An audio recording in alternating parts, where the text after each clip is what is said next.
Bom dia a todos. Está funcionando.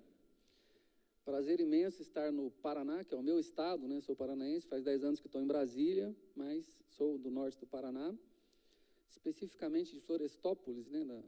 Para quem não sabe onde é, na região da Florestópolis. Londrina está na grande Florestópolis, né? Para vocês se localizarem. Agradeço o convite do SESCAP, do Secov, para estar aqui. É uma grande oportunidade. E agradeço também a presença de vocês, de quem está aqui, quem está acompanhando via web. E agradeço a presença também dos meus colegas de trabalho, a Dalgisa, a Laércio, da Receita Federal do Brasil. E é sempre bom falar sobre o Simples Nacional, sobre as alterações da Lei Complementar 147, que trouxeram melhorias no Simples Nacional. Eu vou falar primeiro, me pediram, né, um foco geral sobre as novas atividades do Simples Nacional a partir de 2015 e depois especificamente sobre a área do Secov, que foi a encomenda principal, né, sobre a correta classificação das receitas. Isso é necessário porque, a partir do ano que vem, praticamente todas as atividades vão poder optar pelo Simples Nacional. Tem algumas exceções que eu vou apresentar aqui, mas, no geral, quase todas. E já que quase tudo pode, então, o importante agora é saber classificar as receitas. Uma mesma empresa, ela pode ter receitas de várias espécies, várias categorias, várias classificações no Simples Nacional. Então, tem lá R$100 mil de receita no mês, uma parte classifica de um jeito, outra de outro, outra de outro, e informa isso no aplicativo de cálculo, e o aplicativo de cálculo já faz os cálculos de forma correta. Então, para isso é importante saber como classifica. E outra coisa bastante importante é saber se compensa ou não optar pelo Simples Nacional. É claro que, como é uma novidade para alguns tipos de empresa, é bom saber se compensa ou não. É claro que quem está no comércio, indústria, quem está classificado no anexo 3 ou 4 na área de serviços do Simples Nacional, é importante calcular, mas, geralmente, na maior parte das vezes, o Simples Nacional é mais vantajoso. Agora, quem está no anexo 5 ou 6, aí já começa a ter que fazer um pouco mais de conta, né? E, para isso, o SEBRAE, a área contábil, o SESCAP, os contadores, empresas de serviços contábeis, também têm que estar preparados para fazer esse atendimento, assessoramento, para que a empresa possa tomar as decisões corretas. Está aqui? Legal.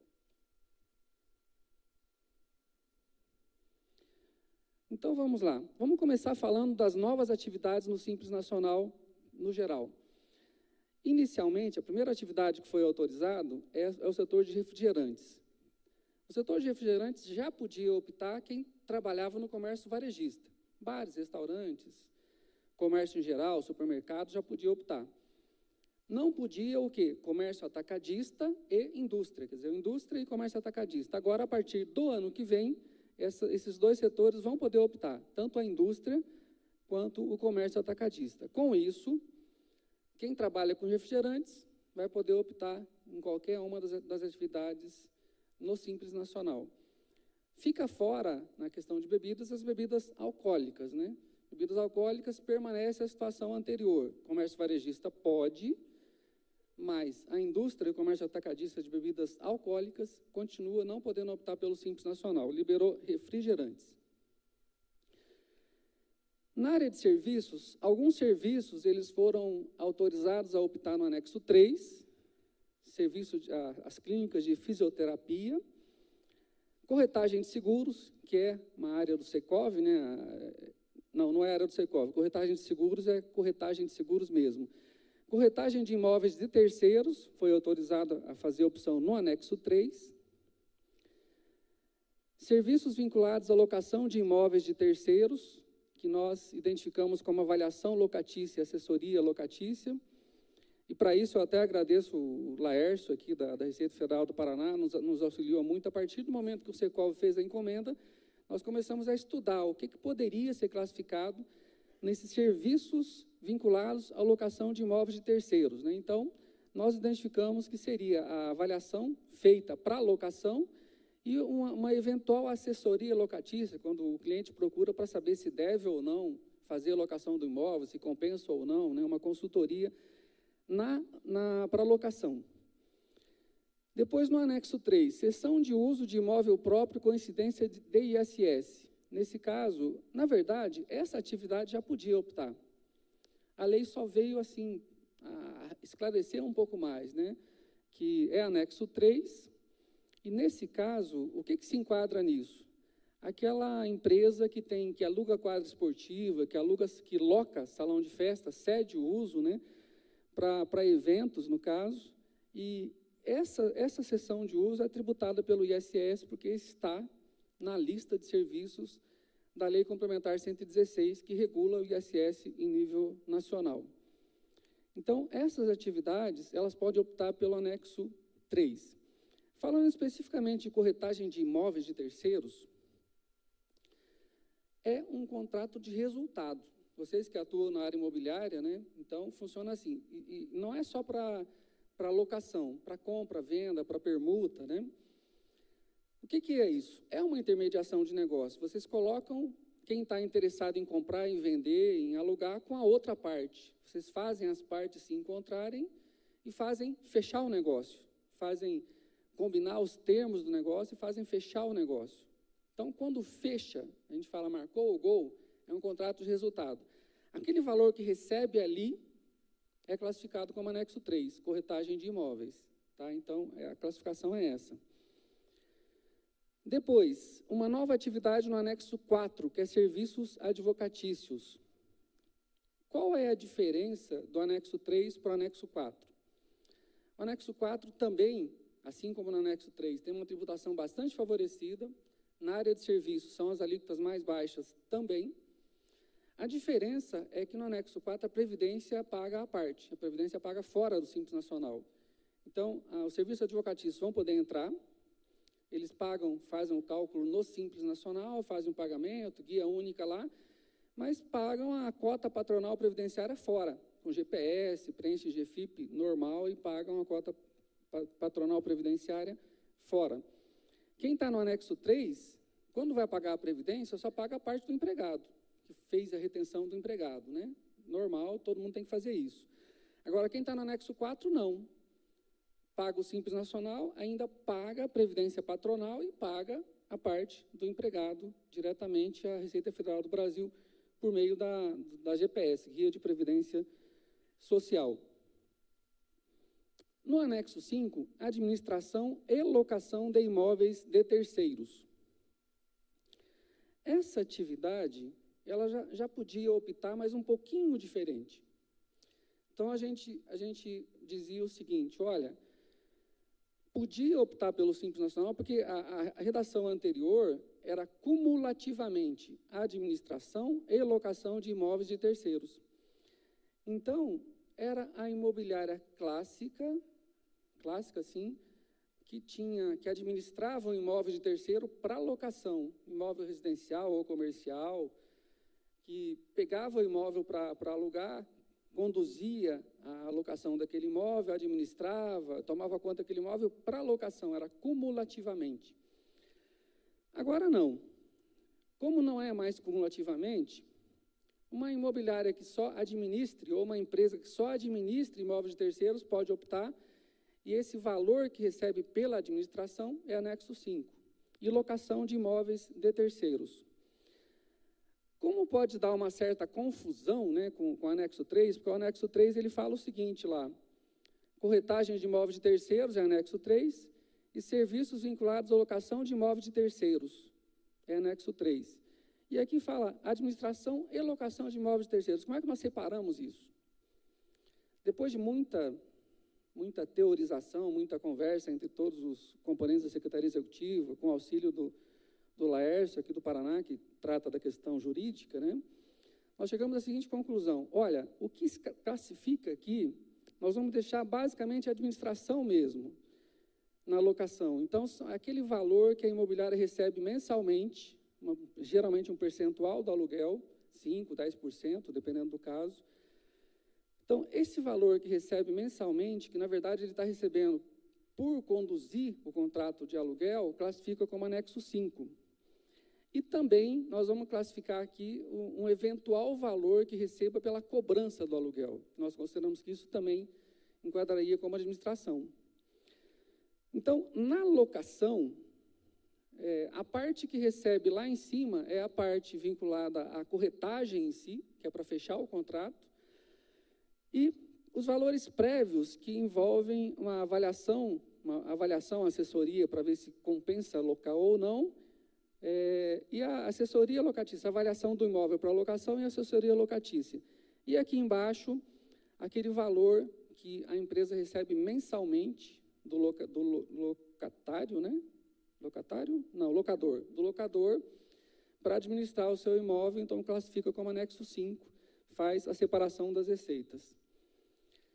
Felizmente, tanto no anexo 3 quanto no anexo 5, a Previdência está dentro. Então, não é necessário fazer a separação dos funcionários para saber o que paga por fora, o que paga por dentro do Simples Nacional. A Previdência está dentro sempre, no 3 ou no 5. Né? No anexo 5, é necessário calcular o fator R. O que é o fator R? O fator R é quanto é o percentual de mão de obra empregada pela empresa. Né? Então, faz assim, quanto que paga de salários, divide pelo faturamento nos últimos 12 meses. Quanto que paga de salários nos últimos 12 meses, divide pela receita bruta nos últimos 12 meses, encontra o fator R. Então, isso vai determinar a alíquota que é paga na receita informada no anexo 5. Mas, de qualquer forma, a Previdência está sempre dentro do Simples Nacional. Não vou entrar em muitos detalhes, porque tem uma outra palestra do Leandro depois que pode esclarecer mais em detalhes essa questão previdenciária. Outra atividade que foi autorizada é o transporte intermunicipal e interestadual de passageiros na modalidade fluvial ou quando possuir características de transporte urbano ou metropolitano, ou realizar sob fretamento contínuo em área metropolitana para o transporte de estudantes e trabalhadores. Bom, vamos falar sobre transporte. O transporte municipal, ele tem incidência de ISS. O transporte que é feito no limite do município está sujeito ao ISS. Esse sempre pôde optar pelo Simples Nacional, passageiros ou cargas. Nunca teve vedação, tranquilo, sem problemas. Quando ultrapassa a fronteira do município, deixa de ser ISS e passa a ser ICMS. Nesse caso, o transporte de cargas também sempre pôde. Quando ultrapassa o município, o estado, carga sempre pôde optar. Até esse ano, até 2014, o transporte de passageiros não podia nada, quando ultrapassa a fronteira, né?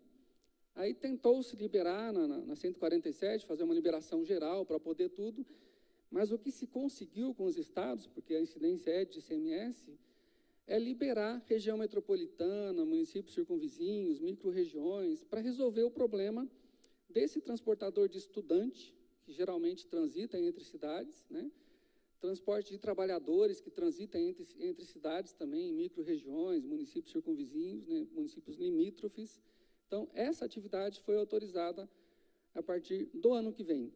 O que permanece sem autorização, então, na área de transportes, é o transporte de passageiros, que a gente pode ser de média ou longa distância, né? Que faz, por exemplo, Curitiba-São Paulo, que ultrapassa e não fica assim, restrito a uma região metropolitana, micro-região administrativa estabelecida pelo Estado. Depois vem as atividades intelectuais, que foram autorizadas a optar a partir do ano que vem, no anexo 6, que é um novo anexo criado para adesão ao Simples Nacional. Há uma lista extensa de atividades, uma lista analítica, né, que procurou-se verificar todas as atividades que até então estavam vedadas, mas nem precisava disso, porque no final tem um dispositivo que a gente chama aqui um dispositivo residual, um dispositivo guarda-chuva que abarca todas as atividades. Mas eles começaram sendo analíticos, medicina veterinária, odontologia, psicologia, psicanálise, área médica em geral, né? Serviços de comissaria, despachantes, tradução e interpretação, arquitetura e engenharia e outras atividades dessa área de arquitetura e engenharia, procuraram colocar tudo ali. representação comercial e demais atividades de intermediação de negócios e serviços de terceiros, perícia, leilão e avaliação, auditoria, economia, consultoria, gestão, organização, controle e administração, jornalismo e publicidade. Vocês notem que eu sublinhei, né? Avaliação, sublinhei consultoria, gestão e administração. Por que eu sublinhei isso? E aqui é anexo 6. Porque lá diz o seguinte, se você fizer essas atividades para locação, vai ser anexo 3 ou 5, dependendo se é um serviço para locação, né, vai ser anexo 3. Agora, e se for uma administração, vai ser anexo 5.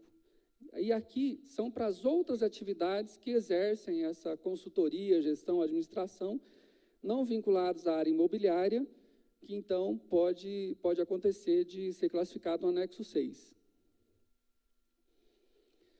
Depois, agenciamento, exceto mão de obra, e por fim, essa atividade, essa descrição assim, residual, que são outras atividades do setor de serviços que tenham por finalidade a prestação de serviços decorrentes do exercício de natureza intelectual, natureza técnica, científica, quer dizer, tudo aquilo que não podia, que era atividade intelectual, ela vai poder optar pelo Simples Nacional a partir do ano que vem.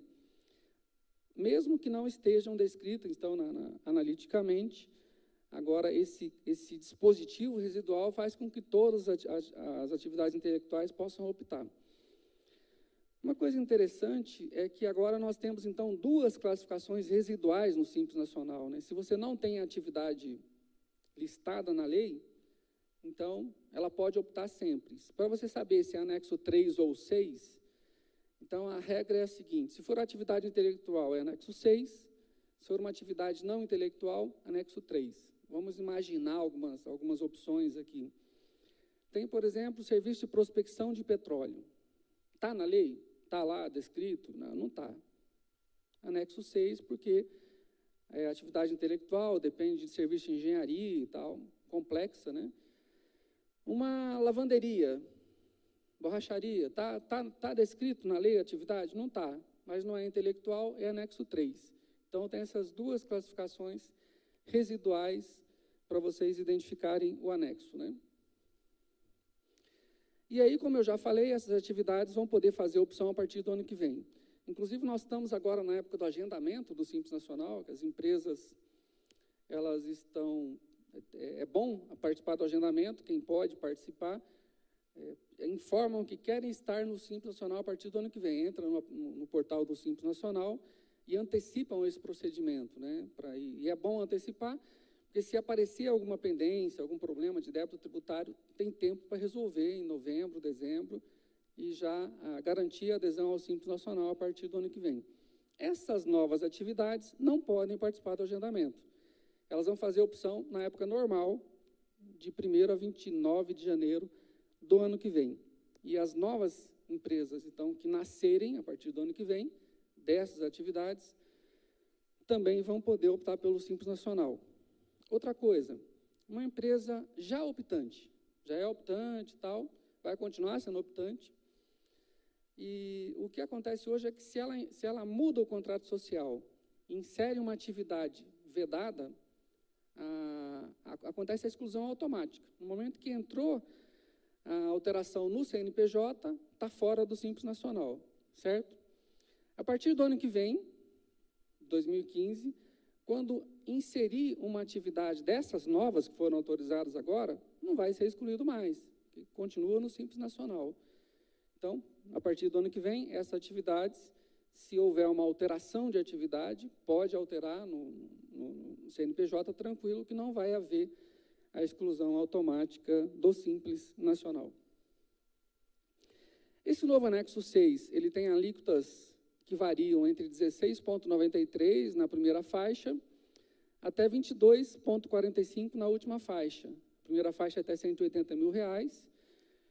O Simples Nacional tem 20 faixas, cada uma variando R$180 mil, né, cada uma delas. Então, a última faixa é de 3.420.000 a 3.600.000.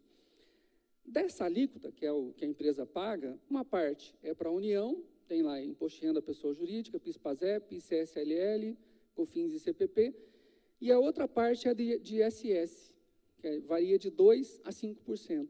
É importante dizer que essas novas atividades, intelectuais, inclusive, serviços advocatícios, que estão lá no anexo 4, elas vão pagar o ISS sobre o movimento econômico, sobre o faturamento. Muitas dessas atividades, quando não estão no Simples Nacional, até pagam sobre valor fixo, né, como sociedades uniprofissionais. Aqui não. Aqui vai pagar sobre o movimento econômico, porque a lei não trouxe exceção para eles. A única atividade que está no Simples Nacional, optante pelo Simples Nacional, e paga o ISS fora do Simples Nacional, em valor fixo, para o município, são as empresas de serviços contábeis. Desde o começo, elas têm essa exceção. Essas novas que entraram, não se criou a exceção, né, não tem nada de exceção na lei, então elas pagam sobre o movimento econômico, sobre o faturamento. As atividades que continuam vedadas, eu vou falar só sobre na área imobiliária, né? Continuam vedadas, não houve mudança na lei. Então, loteamento e incorporação de imóveis não pode optar pelo Simples Nacional e continua não podendo optar pelo Simples Nacional. Então, quem trabalha com loteamento e incorporação de imóveis continua vendo se compensa ou não lucro presumido ou lucro real. O Simples Nacional não é uma opção, ok? Locação de imóveis próprios. Quem trabalha com locação de imóveis próprios não pode optar pelo Simples Nacional. Então, se tiver, por exemplo, uma administradora de imóveis, uma empresa que administra imóveis, mas tem imóveis próprios e aluga imóveis próprios, não pode optar. Então, se tem até shopping centers, né, que pode, se for uma administradora de shopping centers, mas administradora pura, que não tem imóveis próprios para alugar, tranquilo. Agora, se for locar imóvel próprio, não pode locar imóveis próprios, tá? Isso não mudou. A cessão de uso com incidência de ISS é permitida. Como eu já falei lá, né, no anexo 3, eu citei os casos de quadra esportiva, de salões de festa, mas tem mais possibilidades, né? Salões de festa, centro de convenções, escritórios virtuais, estandes, quadras esportivas, estádios, ginásios, auditórios, casas de espetáculos, parques de diversões, canchas de congêneres, para a realização de eventos ou negócio de qualquer natureza. Então, você pode até ser dono de um centro de eventos, de um salão, um lugar onde se realiza festas, e daí você cede o uso para aquilo é tributável pelo ISS, pode, mas uma locação pura, não. Qualquer atividade mediante cessão ou locação de mão de obra, exceto aquelas tributadas com base no anexo 4 da 123, que é a construção civil, limpeza, vigilância, e agora entrou serviços advocatícios. Então, essa vedação não é só para a área imobiliária, para qualquer área, né? Então, quem está tributado pelo anexo, presta serviços pelo anexo 3, 5 ou 6, não pode fazer cessão de mão de obra. Agora, falando especificamente do setor imobiliário, e aí o Secov nos passou uma lista bastante analítica, né, de quinais, de atividades, e pediu para que a gente analisasse cada uma delas, se podia optar ou não, e como era a classificação da receita. Isso deu um certo trabalho para nós, mas pelo menos direcionou, né, foi possível fazer a análise direcionada. Então, nós começamos pela primeira atividade, incorporação de empreendimentos imobiliários, não pode optar, tem vedação na Lei Complementar 123, artigo 17, inciso 14. Loteamento de imóveis próprios também não, e aluguel de imóveis próprios também não. Então, o primeiro grupo que a gente separou são as atividades que não podem optar pelo Simples Nacional por vedação legal. Depois, aquelas que podem optar. Eu separei no primeiro grupo o que a gente classificou de administração, aquilo que vai ser classificado no anexo 5 da Lei Complementar 123. Na administração, tem as atividades de cobrança de aluguéis de terceiros, serviço de cobrança de aluguéis de terceiros, administração de condomínios prediais. Então, nós temos várias hoje administradores de condomínios prediais, né? Se o próprio condomínio administrar o seu condomínio em si, não pode, tá? Porque, aliás, se você for pensar, um condomínio nem empresa é, né? Um condomínio é uma associação de pessoas, né? É bem diferente, não é uma empresa. Agora, se terceiriza, se você tem uma empresa que administra condomínios, ela pode, e anexo 5, está administrando imóveis de terceiros.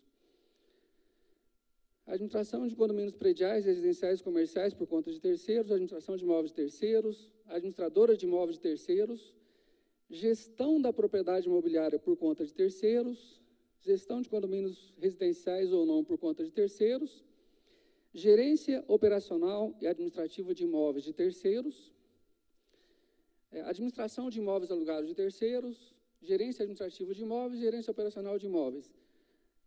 Parece repetição, né? Mas se você for na tabela KNAI, tem lá atividade por atividade, bem discriminado, né? Eu acho que é para não gerar dúvida, né? A empresa, ela tenta se localizar onde ela está, né? Então, eles são bem analíticos. Então, todas essas atividades de administração, aquilo que recebe por administrar, por cobrar aluguéis, ela entra, classifica a receita no anexo 5, lá no programa, no aplicativo de cálculo. Depois, tem um grupo de atividades que a gente classifica como comércio, tá? Comércio anexo 1. Eu acho que não compensa optar. Tem algumas atividades do comércio que podem optar, mas em virtude até da receita bruta, não compensa.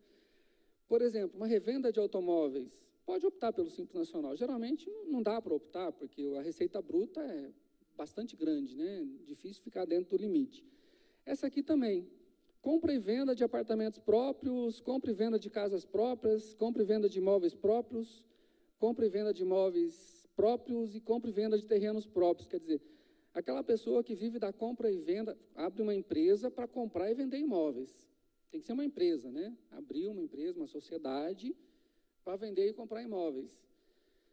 Não tem nenhuma dedução da receita bruta. Então, se for pelo Simples Nacional, tem que ficar dentro do limite, 3.600.000 anos de receita bruta, dessa compra e venda, paga a alíquota cheia dentro do Simples Nacional. Além disso, o ganho de capital no imposto de renda da pessoa jurídica é pago à parte, tá? É pago à parte. Porque tanto para essa empresa como para qualquer outra empresa optante pelo Simples Nacional, o imposto de renda incide fora do Simples Nacional em duas situações: aplicações financeiras. Quando você faz uma aplicação financeira, o imposto de renda até já vem descontado, né? Já vem pago, o banco já desconta da aplicação financeira. E o ganho de capital, quando vende imóvel, também é pago à parte, tá? Para qualquer empresa, e para essa não é diferente. Então, se o negócio é comprar e vender imóveis, se ficar dentro do limite, além de pagar a alíquota cheia aqui no anexo 1, ainda paga o ganho de capital separadamente. Depois, nós temos as atividades, vamos lá, assessoramento em aluguel de imóveis de terceiros. Nós classificamos como serviços vinculados à locação, anexo 3. Assessoramento é uma atividade intelectual que normalmente seria anexo 6.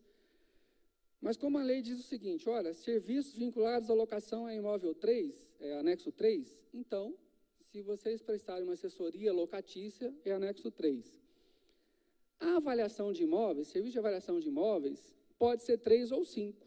3 ou 6, aliás, avaliação de imóveis. Se fizer uma avaliação de imóveis para locação, é 3, porque é um serviço vinculado à locação de imóveis. Se fizer uma avaliação de imóveis para permuta, venda, é anexo 6, porque entra nas demais atividades intelectuais. Então, tem que separar a receita. Eu estou falando de separar a receita, como é que funciona isso? O aplicativo de cálculo tem lá, você faturou quanto no mês? R$10.000. Então, você teve 5.000 de corretagem, informa que 5.000 de corretagem, anexo 3. Teve 3.000 de administração de imóveis, anexo 5. E R$2.000, porque avaliou imóveis para venda, anexo 6. Então, informa separadamente lá no aplicativo de cálculo e o cálculo sai pronto, a guia sai pronta para fazer o pagamento.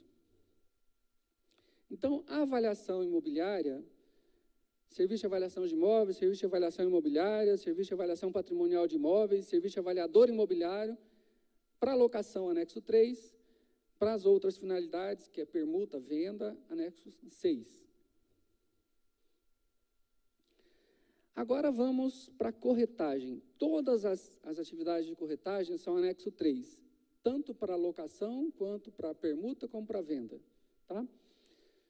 Também tem serviço de agente imobiliário, que é a corretagem, correção sobre imóveis de terceiros, serviço de compra e venda de imóveis de terceiros, serviço de corretagem de imóveis, serviço de corretor de imóveis. Acho que eu nem vou ler tudo. Compra e venda de imóveis de terceiros, intermediação na compra e venda de imóveis, é corretagem, venda de terrenos e lotes, serviço de intermediação no aluguel, serviço de arrendamento de imóveis de terceiros, intermediação na locação de imóveis de terceiros. Então, a intermediação do negócio na área imobiliária, seja para locação, venda, permuta, qualquer tipo, anexo 3, tributação mais favorecida. E depois, tem 3 atividades, nós estamos terminando, são as 3 últimas atividades na área imobiliária, que pode, mas depende. Pode optar pelo Simples Nacional, mas depende. Então, vamos lá. Administradora de imóveis, pode, desde que não alugue imóveis próprios. Então, pode administrar de terceiros. Aí é anexo 5. Administração de condomínios prediais, mesma coisa. Pode, desde que não alugue imóveis próprios. Administração, anexo 5. Administradora de shopping centers, pode, desde que não alugue imóveis próprios. Administração, anexo 5. Então, aqui nós terminamos a classificação das possibilidades, né, de receitas da área imobiliária. Falando de comparação entre lucro presumido e Simples Nacional, nós temos uma planilha, tem aplicativos na internet, o Sebrae Nacional tem uma opção de fazer esse cálculo, é bom conhecer essa opção, de fazer essa comparação entre Simples Nacional e lucro presumido, importantíssimo fazer, né? Eu trouxe aqui, na área de serviços, nós temos uma planilha de cálculo que é mais simples, não é tão complexo assim essa planilha, mas resolve bastante o problema. A planilha eu deixei com o Sescap, pode passar para vocês depois, para os interessados, né, essa planilha. Quem está no anexo 3, por isso que eu falei que o anexo 3 é bastante vantajoso, mesmo que não empregue nada, nós temos aí um fator R de 0,001, quer dizer, o percentual sobre o faturamento é próximo de 0, mesmo assim, o Simples Nacional é extremamente vantajoso. Começa com uma vantagem de 63% lá na primeira faixa, e mesmo quem está lá no final tem um ganho ainda de 7,66%. Nesse anexo 3, uma empresa que tenha 30% de mão de obra começa ganhando 73% com relação ao Simples Nacional e termina aqui na última faixa ganhando 35% ainda. Então, o anexo 3 é extremamente vantajoso, é importante fazer cálculos, mas não é imprescindível. O anexo 4, que é onde entraram os advogados agora, né, mesmo que não empregue nada, também 0,001 de fator R, de mão de obra empregada na empresa, ainda assim, ele tem ganhos de 72,44 na primeira faixa e termina na última com 10,67. Então, também bastante vantajoso. O que influencia esse cálculo? O que gera, né, o que muda essa comparação? São 2 fatores, sempre. Quanto que a empresa paga de ISS fora do Simples Nacional? 2%, 3%, 4%, 5%, 0,5%. Tem alíquota de 0,5% de ISS? Não tem, né? Mas pode ser 0,5%. Por quê? Porque a empresa, quando é a sociedade uniprofissional, às vezes ela paga sob valor fixo ISS para o município. Então, o valor que ela paga, às vezes, pode representar 0,5%, pode representar 0,1%. Então, isso é importante saber. Qual é a alíquota efetiva de ISS fora do Simples Nacional? Para informar no aplicativo, informar no link que o Sebrae tem lá para fazer esse cálculo. Outra coisa que precisa saber é o seguinte: quanto de mão de obra eu emprego? Qual a minha massa salarial? Fator R que a gente fala. E essa massa salarial é uma massa salarial ampliada, não é só empregados. Entra empregados, entra autônomos, que paga com RPA, com recibo de pagamento autônomo, e entra o prolabore do sócio também, porque tudo isso está sujeito. Fora do Simples Nacional está sujeito à Previdência Patronal, INSS Patronal. Então, esse fator R, quer dizer, divide essa massa salarial ampliada pelo faturamento e acha, então, quanto você emprega do seu faturamento em salário, é o fator R, e isso influencia no cálculo. Faz mudar o cálculo, é importante saber. Quem está no anexo 5, e aqui nós temos, né, a atividade de administração de imóveis está no anexo 5, para compensar, a gente pensando assim, uma empresa que está no anexo 5 puro, né, que só faz administração. Uma imobiliária tradicional tem corretagem, tem assessoramento para locação, tem avaliação para locação, pode ter 2 receitas, né? E daí, mesmo que às vezes não compense o 5, mas no geral compensa porque o 3 é bastante favorecido. Agora, uma empresa que tem só anexo 5, tá? Só faz anexo 5, que é só administra imóveis de terceiro, só faz isso, não faz mais nada. Administra um condomínio, condomínios, faz cobrança de aluguéis, anexo 5. Nesse caso, para o Simples Nacional compensar, tem que ter pelo menos mais que 20% de mão de obra. O fator R tem que ser 20,01 para frente. Até 20 não compensa. Eu estava até conversando com o Mauro, né, ontem, hoje. O setor de serviços, o faturamento dele, basicamente, é trabalho, né? O que ele faz? Ele presta serviço, presta trabalho. Então, se a empresa reconhecer a mão de obra de quem trabalha com ela, o prolabore dos sócios, geralmente dá mais que isso, né? Dá mais que 20%. Mas é preciso reconhecer, tá? Às vezes acontece um setor não está no Simples Nacional, depois conseguir entrar, ir para o anexo 3, a mão de obra aparece, tá? Para vocês terem uma ideia, as empresas de serviços contábeis têm um fator R, um índice de mão de obra empregada de cerca de 45% hoje registrado. Então, quer dizer, o setor de serviços é basicamente mão de obra, basicamente salários, né? Então, de qualquer maneira, é isso. Um anexo 5 puro, para o Simples Nacional compensar, tem que ter pelo menos 20,01 de mão de obra. Aí tem um ganho de 36% na primeira faixa, chega no final com 3,38. No novo anexo 6, que foram as atividades intelectuais agora, nós consideramos o seguinte: uma empresa que tenha um ISS fora do Simples Nacional de 5%, pague um ISS de 5% fora do Simples Nacional. Ela tem que ter um fator R aqui de 13% pelo menos para compensar. Tá? Essa é a conta que a gente faz, os simuladores vão apontar isso. Então, se é 5% de ISS fora do Simples Nacional, precisa de 13% de mão de obra para o Simples Nacional ser vantajoso.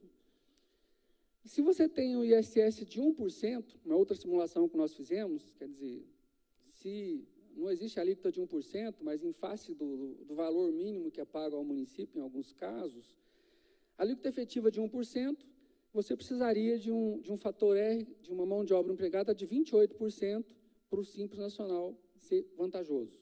Tá? Então, por isso que tem que conhecer as duas coisas, ISS, fora do Simples Nacional, e quanto emprega de mão de obra.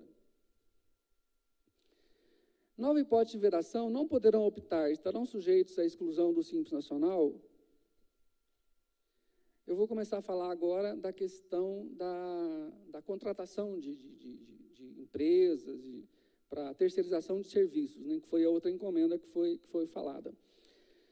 E calhou que houve essa alteração na lei complementar que diz o seguinte: não pode optar e vai estar sujeito à exclusão o MEI, microempreendedor individual, microempresa ou empresa de pequeno porte, cujos titulares ou sócios guardem cumulativamente com o contratante do serviço relação de pessoalidade, subordinação e habitualidade.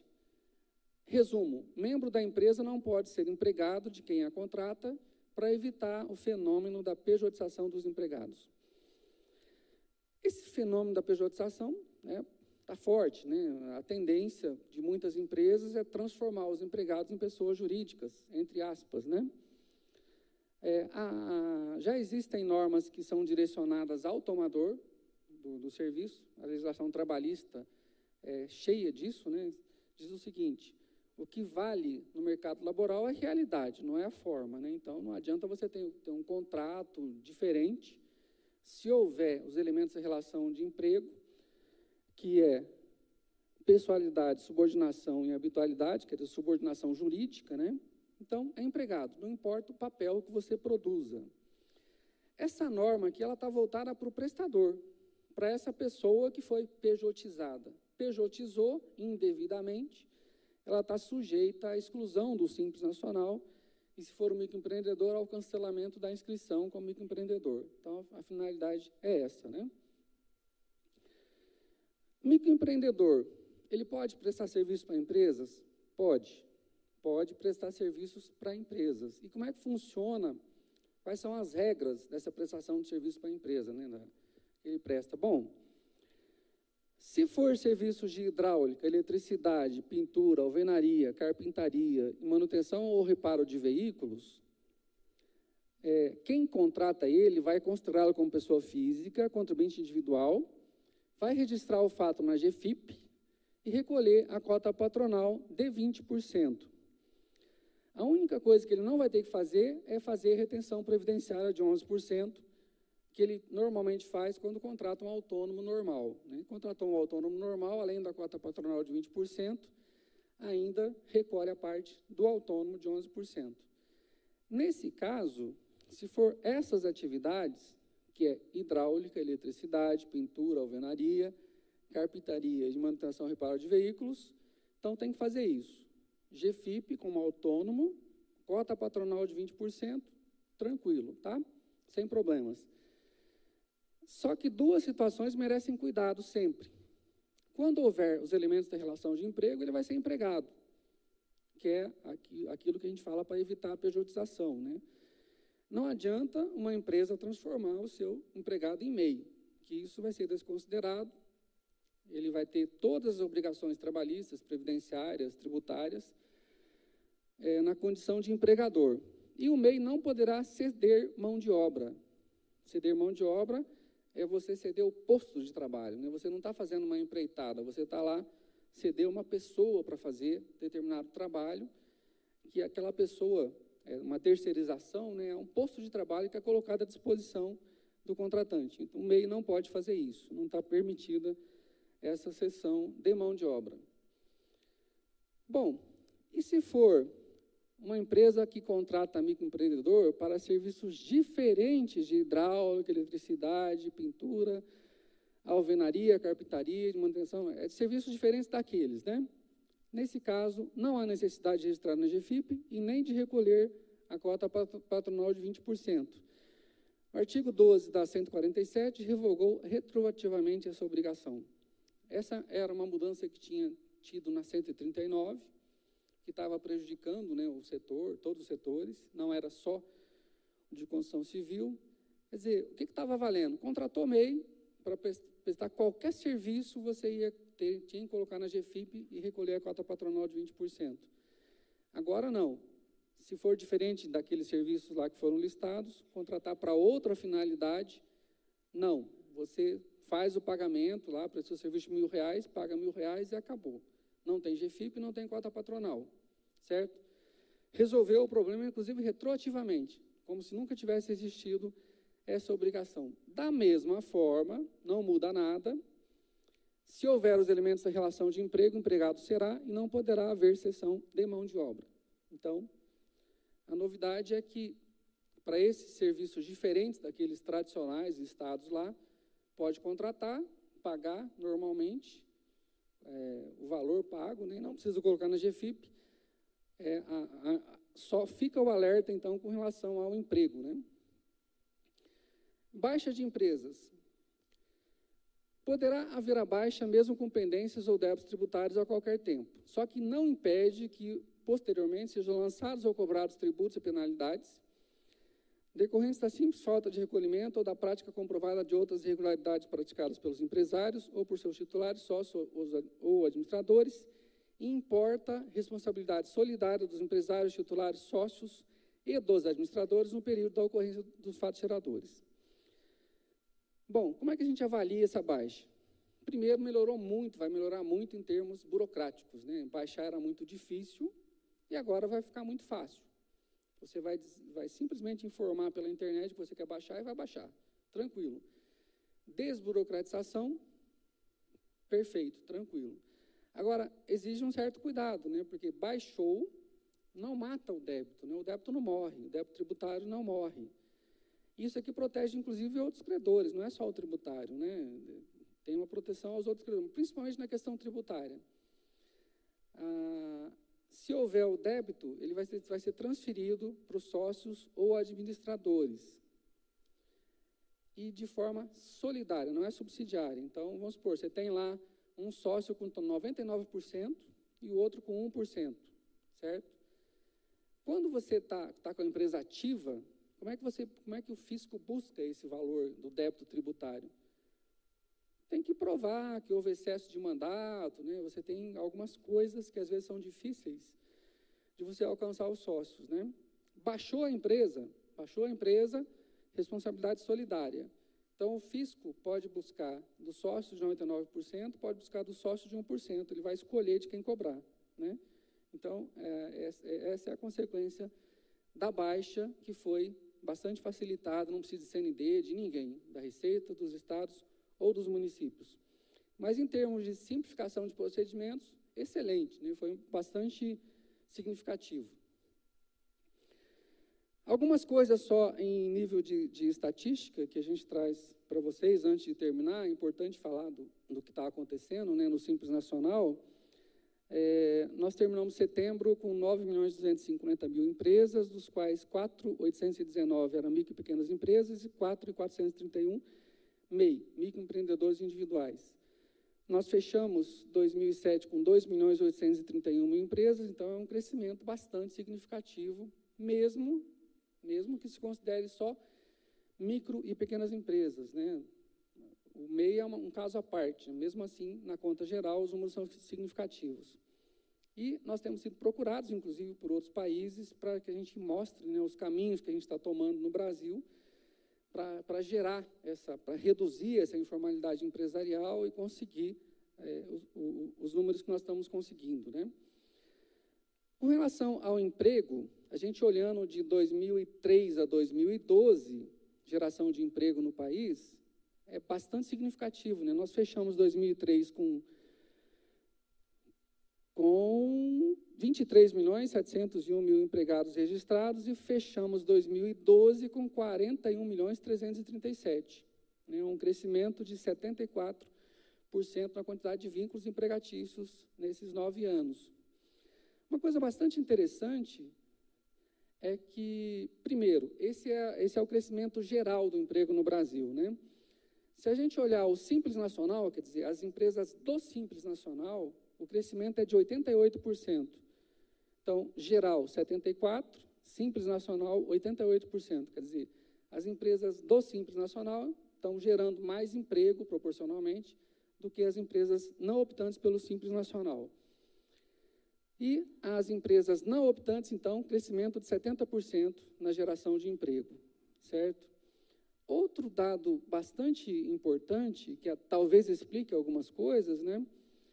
Olhando só o Simples Nacional, que cresceu 88%, nós tínhamos, essas empresas empregavam 5.518.000 e terminaram 2012 com 10.354.000. Hoje está com 11 milhões e alguma coisa. Crescimento de 88%, mas o maior crescimento foi na região norte, com 128%, região nordeste, 119%, centro-oeste, 102%, sul e sudeste, 79%. Então, isso evidencia o quê? Que o crescimento do emprego no norte, no nordeste e no centro-oeste está sendo maior, né? A geração de emprego está sendo maior do que no sul e sudeste. Não é só no Simples Nacional, na verdade, nós temos uma migração do emprego, né? Tem empresas até que se transferiram para lá, mas com relação às pequenas empresas, são as empresas da própria cadeia produtiva local e regional, né? Então, é bastante significativo que nesse período, de 2003 para 2012, as empresas optantes pelo Simples Nacional, elas geraram mais empregos do que as demais, e principalmente na região norte, nordeste e centro-oeste. Isso é bastante significativo. Eu vou agradecer a atenção de vocês, não ocupei o tempo inteiro, mas eu prometo ficar para as perguntas, né? E quem sabe, eu até falei para o Mauro que nas palestras, eu gosto mais da parte das perguntas. Eu tenho andado bastante pelo Brasil inteiro, né, principalmente depois das alterações da Lei 147, e a gente tem aprendido muito também. A gente aprende muito com as perguntas, aparecem problemas novos, o Lércio sabe disso, a gente submete, estuda, e a gente faz a regulamentação. Vai sair uma nova regulamentação agora em dezembro, que é tudo isso que eu estou falando para vocês, vai estar em resolução do Comitê Gestor do Simples Nacional, vai sair na primeira quinzena de dezembro. Então, essas palestras e as perguntas, principalmente, nos apontam os problemas, as dúvidas, eventual coisa que a gente não tinha pensado. Então, é importante a participação de vocês aqui, quem está acompanhando via web também. Agradeço a atenção de vocês e estou à disposição. Muito obrigado.